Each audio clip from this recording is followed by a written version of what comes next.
Hi, this is the day the Lord has made. Let us rejoice and be glad in it. Let me ask you a question. Who cares about you? Parents, a spouse, your children, your employer? Who cares about you? In our devotion for today, July 1st, 2020, we're going to hear of Paul setting a young girl free from being possessed by a spirit in Acts 16, verses 11 through 24. Now, Paul doesn't set this young girl free because he cares so much about her rather than the fact that he's so annoyed by her.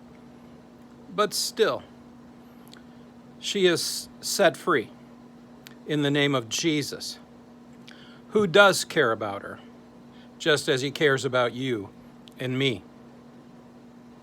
Verse 11. Setting sail from Troas, we, Paul and Silas, made a direct voyage to Samothrace, and the following day to Neapolis. And from there we went to Philippi, which is a leading city in the district of Macedonia and a Roman colony.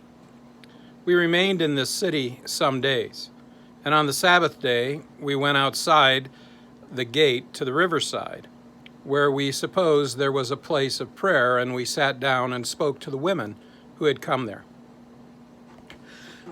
So Paul and Silas reach Philippi, and they spend a few days in the city, and then on the Sabbath, they're seeking out a place of worship, a place of prayer, which they believe to be on the outside of the riverside gate. They find some women gathered together, sitting down, and they sat down with them and struck up a conversation. Ancient customs being what they were, it would be unusual for Jewish men to start a conversation with unescorted women. Verse 14, one who heard us was a woman named Lydia from the city of Thyatira, a seller of purple goods who was a worshiper of God. The Lord opened her heart to pay attention to what was said by Paul.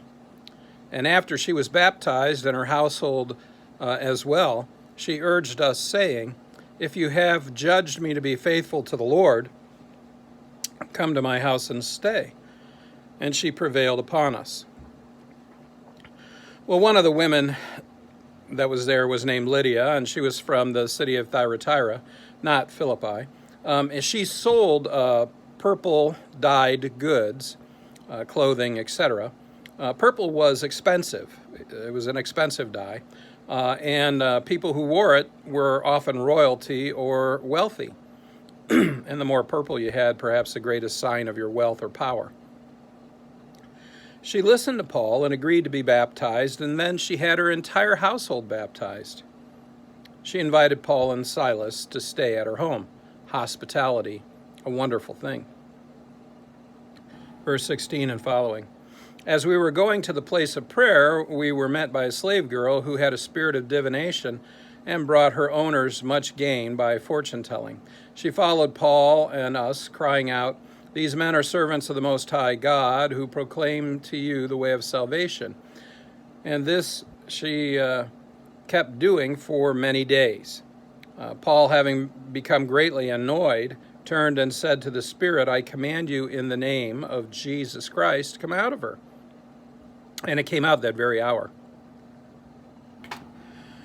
So on their way to find that prayer place, Paul and Silas encounter this slave girl who's possessed by a spirit that allows her to divine who people are and what they are.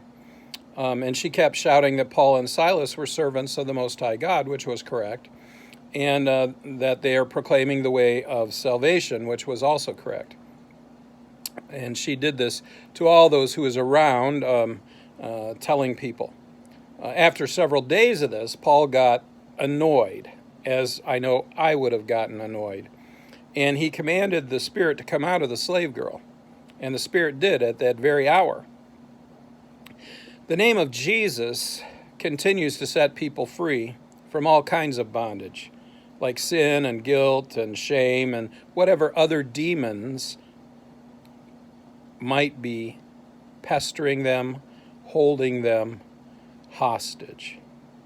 this time by freeing a young girl from a spirit that possessed her. Verses 19 and following. But when her owners saw that their hope of gain was gone, they seized Paul and Silas and dragged them into the marketplace before the rulers. And when they had brought them to the magistrates, they said, "These men are Jews, and they are disturbing our city. They advocate customs that are not lawful for us as Romans to accept or practice." Okay, Paul frees the slave girl from the spirit, but the woman's owners were very, very upset. They were not concerned at all about the woman's well-being, about her freedom now, of her not being possessed. They were only concerned about her as a revenue stream. And now with the spirit of divination gone from her, she could not make any money for them. So they seized Paul and Silas and dragged them into the marketplace in front of the rulers and complained that Paul and Silas had lied about them. And they complained about Paul and Silas, and then they lied about Paul and Silas, making them out to be dangerous criminals. And of course, all they had done is set a young girl free. The crowd joined in attacking them, and the magistrates tore garments off of them and gave orders to beat them with rods. And when they had inflicted many blows upon them, they threw them into prison, ordering the jailer to keep them safely. Having received this order, he put them in the inner prison and fastened their feet in the stocks. He was going to make sure they weren't going to get out. There was no way. Mobs are horrible things. A mob got Jesus crucified. A mob attacks Paul and Silas now, inflicts a great deal of punishment, and he's imprisoned. A mob hangs people from trees in the Old West. Mobs can't be reasoned with. They can't easily be controlled, and they incite people, normally rational people, caring people, into sin violently.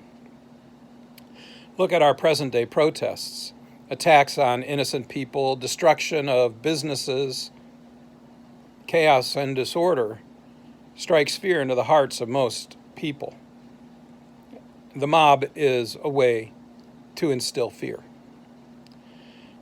Now, this act of freeing this girl of the demon which possessed her creates a violent chain reaction because it impacts one of the biggest idols in the world, our economy, money. If the girl could still have been able to do her job free of the spirit, the owners wouldn't have cared at all. But since she can't do her job, Paul and Silas are beaten and imprisoned and placed in stocks while they're in their cell. A lot of people don't care about the welfare of others. They simply care about what those others can do to benefit them. They look at others as simply a means to an end, a tool to be used to get to where they want to go. Have you met anyone like this? Did you get hurt by someone like this? I hope you're not someone like this. But you need to know that Jesus cares about you. And that's why his name and his word can be freeing. That's why his name and his word can be healing. It can be sustaining and comforting. He cares about you, not what you can do for him or produce in the world or for him. He cares for you. He loves you, warts and all. That's why he went to the cross for you and for me, because he loves us and cares about us. And he always will. Go in peace. Serve the Lord.